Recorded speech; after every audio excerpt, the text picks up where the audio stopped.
Assalamualaikum warahmatullahi wabarakatuh. Pertama-tama, perkenalkan nama saya Nurul Hafifah sebagai member dari grup 3. Nah, pada kesempatan kali ini, kelompok kami yaitu kelompok 3 akan membahas materi tentang Reading Principles and Teaching, yaitu prinsip membaca dan mengajar. Nah, pada materi kami kali ini ada 4 pokok pembahasan yang akan kami bahas. Yang pertama yaitu writing system and speech, dan yang kedua itu the whole word versus phonics or decoding kontroversi, dan yang ketiga yaitu a universal four-page reading program, dan yang terakhir itu the advantage of early reading for preschool age children. Nah, pada kesempatan kali ini saya akan menjelaskan materi yang pertama yaitu writing system and speech. Nah, sistem kepenulisan dirancang untuk mewakili kata-kata yang diucapkan dari suatu bahasa, seperti kata-kata, frase, dan kalimat. Nah, dalam writing system and speech ini ada 3 pokok utama pembahasan yang akan dibahas. Yang pertama yaitu writing system based on speech sounds, phonemes, or syllables.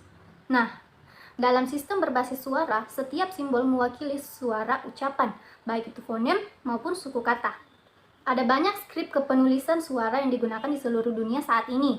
Misalnya seperti seperti Dewanagari di India, Arab di Mesir, alfabet Cyrillic di Rusia dan Bulgaria, dan alfabet Romawi di negara-negara yang berbahasa Inggris dan Eropa Barat. Nah, poin yang kedua yaitu the unpredictability of English orthography, yaitu ortografi bahasa Inggris yang tidak dapat diprediksi. Di sini ada 2 pertanyaan. Yang pertama yaitu mengapa ortografi bahasa Inggris itu merepresentasikan fonem bahasa Inggris dengan huruf? Jawabannya itu karena pada dasarnya adalah sistem kepenulisan berbasis suara, dan huruf bahasa Inggris dimasukkan untuk mewakili fonem individu bahasa tersebut. Karena alfabet Romawi itu didasarkan pada bahasa Latin yang menggunakan fonem yang lebih sedikit daripada bahasa Inggris dan ortografi negara Eropa lainnya, maka mereka harus membuat adaptasi agar sesuai dengan bahasa mereka. Nah, contoh adaptasinya ini yang pertama yaitu sebuah huruf dapat diberi berfungsi untuk mewakili bunyi bahasa Inggris lainnya. Nah, contohnya itu seperti huruf A. Dia mewakili 2 bunyi. Yang pertama itu kita kenal dengan huruf vokal. Yang pertama itu bunyi A untuk kata one dan bunyi A untuk kata cat. Nah, yang kedua itu adaptasi yang kedua yaitu kombinasi huruf yang berfungsi untuk mewakili bunyi bahasa Inggris lainnya. Contohnya seperti gabungan huruf T dan H yang mewakilkan kata think dan that. Nah, selain itu, bahasa Inggris juga menggunakan beberapa simbol morfem. Contohnya seperti angka 1 untuk kata one, angka 2 untuk kata two, lambang tanda tambah itu untuk plus, dan lambang dan untuk and. Alasan utama lainnya mengapa huruf Inggris seringkali tidak memberi sinyal suara yang benar adalah karena kegagalan ejaan bahasa Inggris untuk mencerminkan perubahan yang telah dialami oleh bahasa lisan. Karena ejaan bahasa Inggris itu sudah berubah banyak selama 600 tahun terakhir ini. Nah, poin yang pertanyaan kedua itu yaitu asal-usul alfabet bahasa Inggris. Nah, asal-usul alfabet Romawi terletak pada orang-orang Semit di Timur Tengah ribuan tahun yang lalu. Orang Fenisia menyesuaikannya dengan kebutuhan mereka dan kemudian membawa alfabet itu ke Yunani. Dan dari sana pun kemudian dari Yunani ini bahasa tersebut dibawa ke Roma. Nah, baik orang Yunani maupun Romawi ini membuat adaptasi agar sesuai dengan bahasa mereka.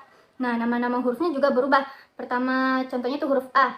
Nah, dari orang-orang Semit itu mereka penyebutan huruf A itu dengan kata Aleph. Sedangkan kemudian berlanjut lagi ke bangsa Yunani, dan di sana itu dikenal dengan kata alfa. Nah, bergeser lagi ke Romawi. Nah, ini huruf A ini dikenal dengan kata namanya jadi huruf A. Dan akhirnya berakhir menjadi bahasa Inggris yang kita kenal sekarang yaitu huruf A. Nah, poin ketiga yang akan dibahas di bagian writing system and speech ini, yaitu writing system based on meaning, yaitu the morpheme. Dalam sistem Cina, setiap karakter mewakili satu atau lebih morfem serta satu suku kata. Jadi, misalnya kata Cina koutou. Nah, sekarang dimasukkan ke dalam bahasa Inggris. Terdiri dari dua morfem, yaitu kou yang berarti ketukan dan tou yang berarti kepala. Koutou dengan demikian secara harfiah berarti berlutut dan menyentuh tanah dengan dahi seseorang. Dengan demikian menunjukkan ketundukan atau rasa hormat kepada atasan. Dalam pelafalan kanton yang dipinjam ke dalam bahasa Inggris, kedua bunyi vokal tersebut memiliki pelafalan yang berima dengan bahasa Inggris ko atau sati. Nah, sekian materi yang saya bawakan hari ini. Selanjutnya akan dilanjutkan oleh rekan kelompok saya, yaitu The Whole Word versus Phonics or Decoding Controversy. Nah, kalau begitu lebih dan kurangnya mohon dimaafkan. Assalamualaikum warahmatullahi wabarakatuh. Thank you. Hello everyone. Okay, let me introduce myself. I'm Hadirawati as the second speaker. Oke, di sini saya akan membahas poin kedua, yaitu whole words versus phonics or decoding controversy, atau dalam bahasa Indonesia kontroversi antara metode seluruh kata dengan metode phonics. Nah, di lingkungan sekolah dasar, di sini ada dua pendekatan mengajarkan cara membaca kepada siswa. Yang kedua ini yaitu tadi whole word dengan phonics. Nah, kedua metode ini dianggap kontroversial. Kenapa? Karena memang pada sebelum-sebelumnya guru-guru maupun para peneliti berbeda pendapat tentang kedua metode ini. Tapi penting kita tahu apa sih sebenarnya metode seluruh kata dan metode phonics ini, dan bagaimana kedua metode ini mempengaruhi proses belajar siswa dalam membaca. Tapi di sini saya fokus untuk membahas tentang phonics atau decoding approach. Oke, di phonics approach ini ada 3 poin yang akan saya bahas. Nah, yang pertama itu sifat membaca berdasarkan phonics atau decoding approach. Nah, yang kedua itu bukti penelitian pendukung tentang phonics atau decoding ini jarang. Dan yang terakhir adalah masalah dengan phonics atau decoding approach ini. Oke teman-teman, langsung saja kita masuk ke pembahasan poin pertama, yaitu sifat membaca berdasarkan phonics atau decoding approach. Menurut para pendukung phonics atau decoding, membaca adalah suatu proses mengubah bahasa tulisan menjadi ucapan dan kemudian maknanya di sini mengikut. Berdasarkan juga dengan asumsi dari laporan panel baca nasional pada tahun 2000, mereka beranggapan bahwa membaca adalah suatu kemampuan untuk memecahkan kode bunyi menjadi ucapan. Nah, dari ucapan disinilah makna akan mengikut. Mengapa mereka pendukung phonics ini menyarankan untuk anak-anak mengetahui dulu bunyi lebih dulu sebelum belajar membaca. Nah, anak-anak harus dulu mengenal huruf, tahu bunyi huruf, dan suara dengan kata-kata. Namun dari situ mereka akan tahu huruf, kata, kemudian frase dan kalimat. Nah, seperti yang saya contohkan di sini ada kalimat saya mau makan, tapi di sini saya kasih tanda hubung. Di atas itu tanda hubung antara huruf, yang kedua ejaan, yang ketiga langsung. Nah, di sini anak-anak harus tahu dulu huruf-hurufnya, harus hafal dulu, tahu dulu bunyi hurufnya. Misalkan sini, oh dia sudah tahu huruf, oh ini huruf S, ini huruf A, ini huruf Y, ini huruf A, gitu. Setelah itu mereka akan mengeja SA, saya, saya. Kemudian lama-kelamaan mereka akan membaca langsung seperti itu. Nah, mari kita pindah ke poin yang kedua, yaitu bukti penelitian pendukung phonics atau decoding jarang. Tapi ada juga sih peneliti yang mendukung metode phonics ini. Karena berdasarkan penelitian dari MC Geisnes, memang mereka dia memberikan kepada anak-anak dua metode ini. Yang pertama itu metode phonics dan yang kedua metode whole language plus phonics. Ternyata anak-anak mendapatkan peningkatan signifikan terhadap kata-kata yang dia baca dengan nyata, kata-kata baru yang dia baca, dan ternyata tidak disangka, di luar dugaan, ternyata lebih bagus juga kalau anak-anak dikasih metode whole language plus phonics. Nah, tapi di sini dia tidak menguji tentang makna yang terkandung dalam kata tersebut.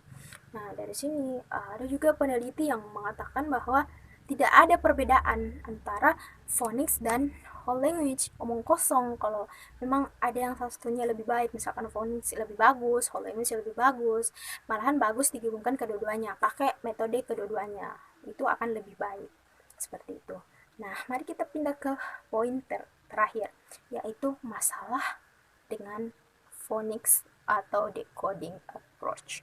Nah, di sini ada 3 masalah. Yang pertama itu phonics lebih terfokus pada bunyi daripada makna. Ya, sesuai memang dengan pengertiannya ya. Phonics adalah anak-anak belajar bunyi.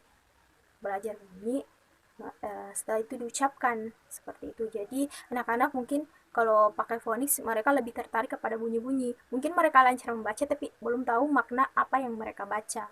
Seperti itu. Nah, yang kedua adalah proses decoding ini sulit. Nah, mengapa sulit? Di sini anak-anak harus tahu anak-anak harus tahu beberapa item sebelum mereka belajar membaca. Nah, dimulai dari huruf. Nah, di sini ada saya bagikan item-itemnya. Di sini ada konsonan, vowel, sedangkan ada suara gabungan suara, ada suara yang digerak. Kan bahasa Inggris itu memang kalau belajar bunyi agak susah karena lain tulisan, lain juga bunyi. Nah, misalkan kita kesulitan dalam huruf A dan I dalam bahasa Inggris, kalau dalam bahasa Indonesia A dan E. Nah, kata dance itu kan agak sulit juga. Seperti itu. Kalau dalam bahasa Inggris mungkin agak sulit, tapi kalau di Indonesia menurut saya dulu tidak ya, karena dulu kalau saya belajar membaca tidak terlalu kalau untuk phonics, untuk mengeja bunyi seperti itu. Tapi tidak tahu teman-teman yang lain. Nah, yang terakhir itu menyuarakan kata baru bergantung pada makna. Nah, di sini anak-anak diharapkan melafalkan kata baru yang dia belum pernah dengar sebelumnya. Di sini ada 2 aspek penafsiran. Nah, aspek pertama adalah kemungkinan suara tertentu untuk huruf tertentu.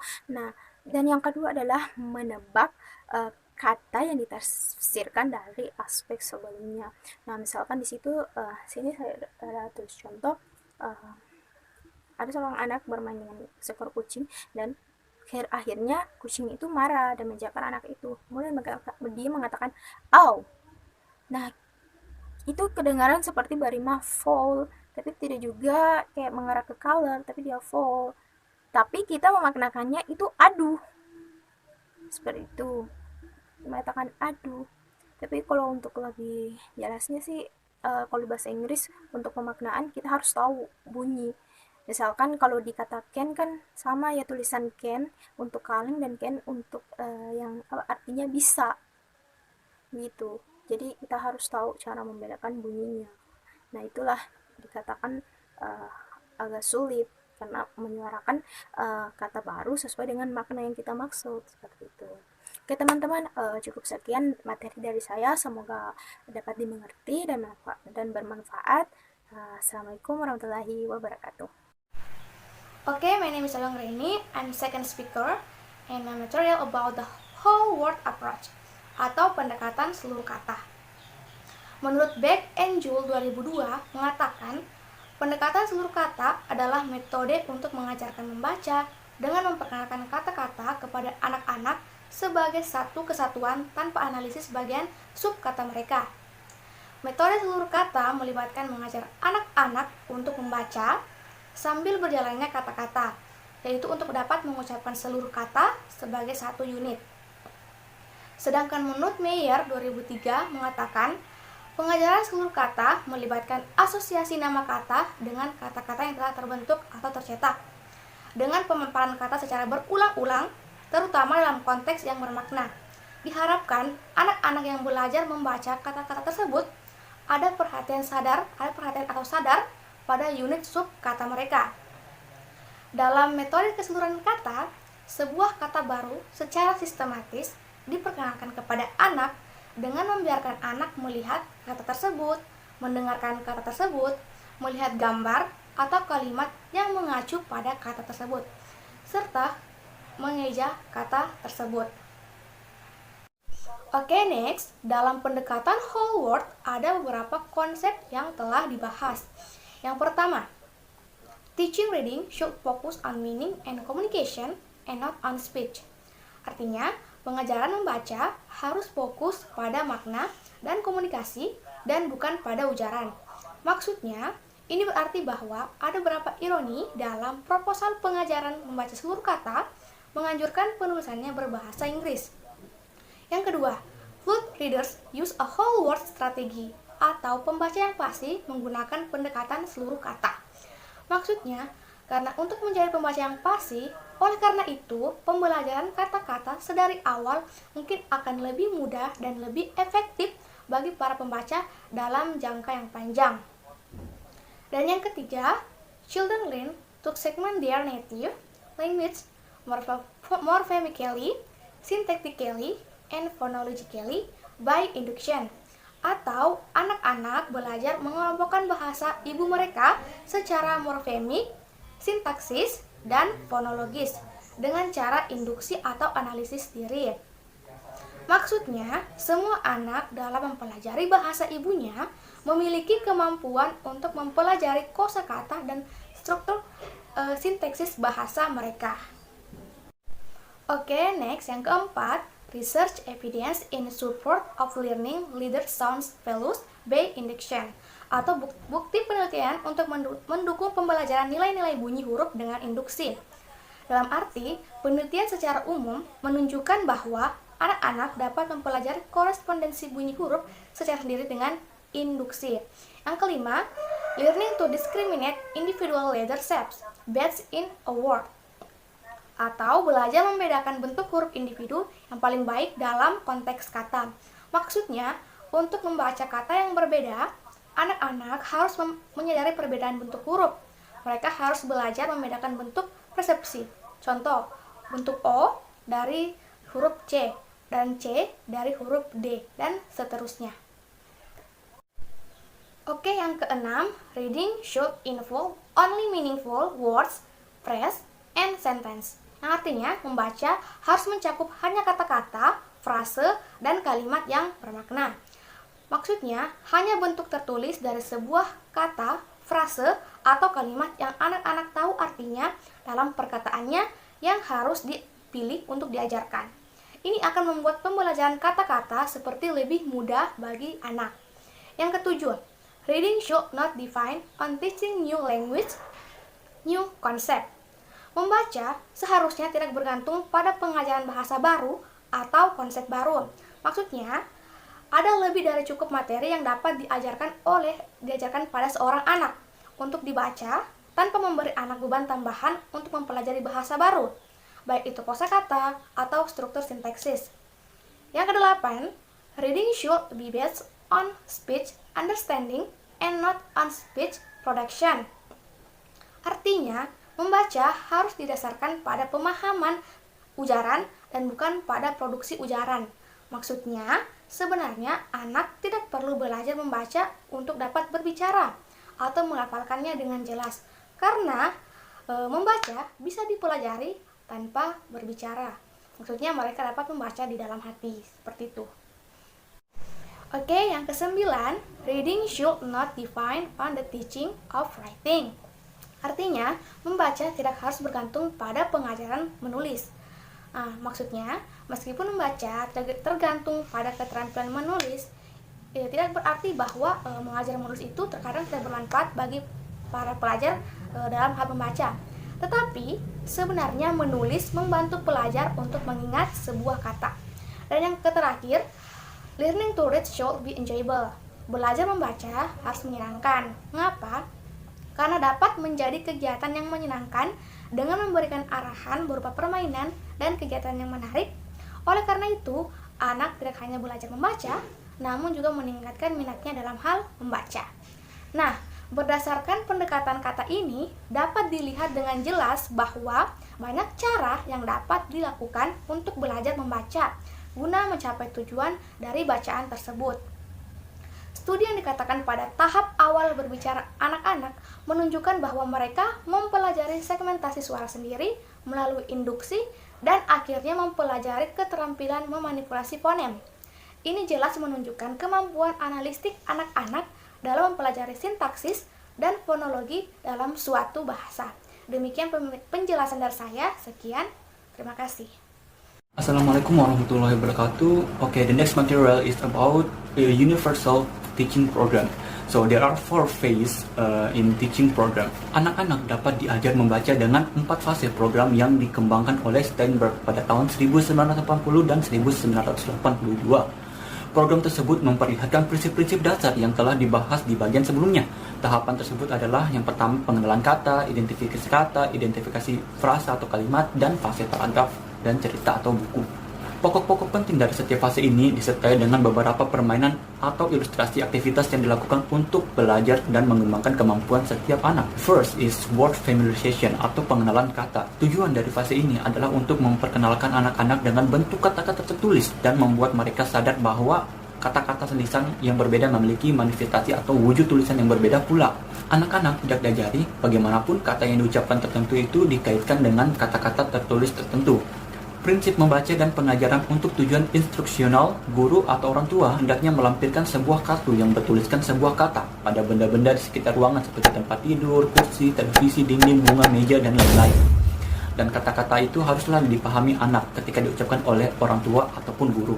Nah, dan hanya dengan pemaparan kartu-kartu semacam itu, di sepanjang hari anak itu bisa mengenal kata tersebut bahkan tanpa instruksi lagi. Jadi itu merupakan suatu aktivitas untuk bagaimana kita memperkenalkan suatu kata pada anak. So, next is word identification atau identifikasi kata. Pada fase ini, anak-anak belajar kata-kata tertulis mana yang dikaitkan dengan kata-kata atau suatu kata yang diucapkan. Perbedaan antara fase ini dan fase sebelumnya itu ini membutuhkan penggunaan memori jangka panjang. Di sini itu anak harus menyimpan konfigurasi visual tertentu yang mengingat suatu kata tertentu yang diwakilinya. Misalnya saat melihat tulisan apel, anak itu diharapkan untuk menunjuk ke objek atau ke benda apel tersebut atau suatu gambar dan mengatakan kata tersebut. Sebenarnya ada banyak macam permainan dan aktivitas yang dapat dirancang untuk pengajaran ini. Anak-anak mengidentifikasi kata-kata tertulis tertentu. Nah, contohnya misalnya permainan kartu kata. Nah, kartu kata ini dapat dipindahkan dari benda-benda di dalam ruangan dan anak itu dapat diminta untuk meletakkannya di atas benda yang benar. Pembelajaran bahasa pertama setelah anak mulai mempelajari beberapa kata tertulis yang sebagian besar itu adalah kata benda, maka jenis kata lain terutama kata benda, terutama kata kerja dan kata sifat harus diperkenalkan. Misalnya seperti tindakan run or eat or about color dan suatu yang menyatakan perasaan seperti angry or happy. Kata fungsi seperti preposisi dan artikel itu tidak diboleh disertakan dalam permainan ini. Kata-kata seperti itu seharusnya hanya diperkenalkan dalam suatu konteks melalui frasa atau kalimat. So the next material will be handled by Afin. Next. Bismillahirrahmanirrahim. Assalamualaikum warahmatullahi wabarakatuh. Allow me to introduce myself. My name is Muhammad Afin Jasadi, and in this opportunity I will continue the explanation that already explained by our brothers Muhammad Ayub Herianto, which is about 4 phase of teaching program, atau dalam bahasa Indonesia yaitu 4 fase dalam pengajaran, yang dimana yang di sini kesempatan ini akan saya lanjutkan yaitu di fase ketiga dan keempat, yakni tentang phrase and sentence identification. Dilanjutkan fase keempat, paragraphs, stories, and book reading. Baik, untuk mempersingkat waktu langsung saja kita ke fase ketiga. Phase 3, phrase and sentence identification, atau dalam bahasa Indonesia identifikasi frasa dan kalimat. Fase ini serupa dengan identifikasi kata atau word identification, namun kali ini mencakup unit linguistik yang lebih luas, yakni frasa dan kalimat. Frasa dan kalimat tertulis harus menyertakan semua kata tanpa ada penyederhanaan. Sebagai contoh, that dog is barking at the boy.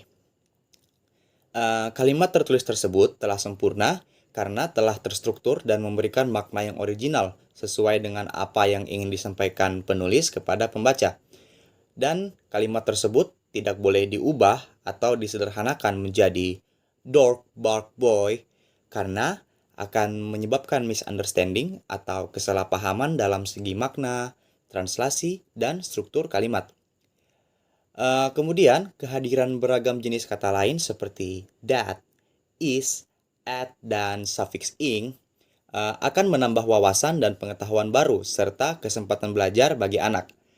Dalam kasus identifikasi frasa dan kalimat ini, tidak diperlukan pelatihan atau pembelajaran khusus karena seiring waktu, pengetahuan mereka akan berkembang secara otodidak bagi mereka yang menggunakan bahasa Inggris sebagai mother language. Namun sebaliknya, jika para pelajar menggunakan bahasa Inggris sebagai second language atau foreign language. Oke, lanjut ke fase 4 yaitu paragraphs, stories, and book reading atau dalam bahasa Indonesianya paragraf, cerita, dan buku bacaan.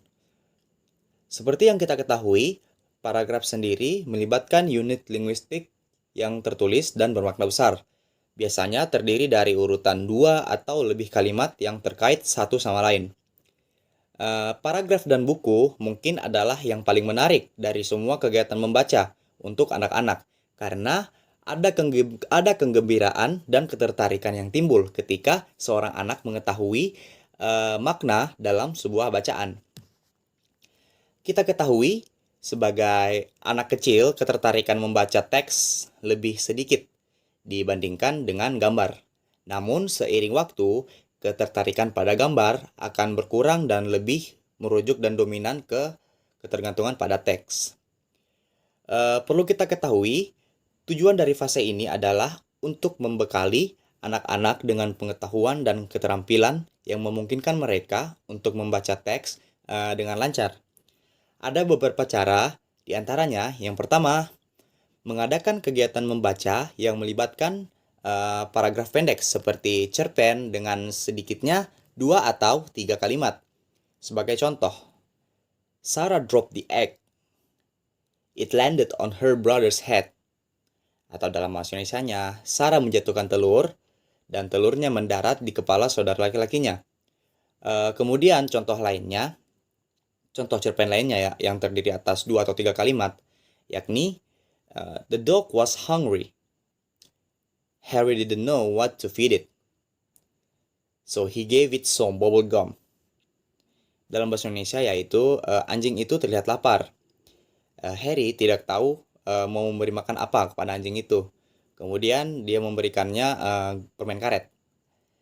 Kemudian yang kedua yaitu mengajar membaca buku.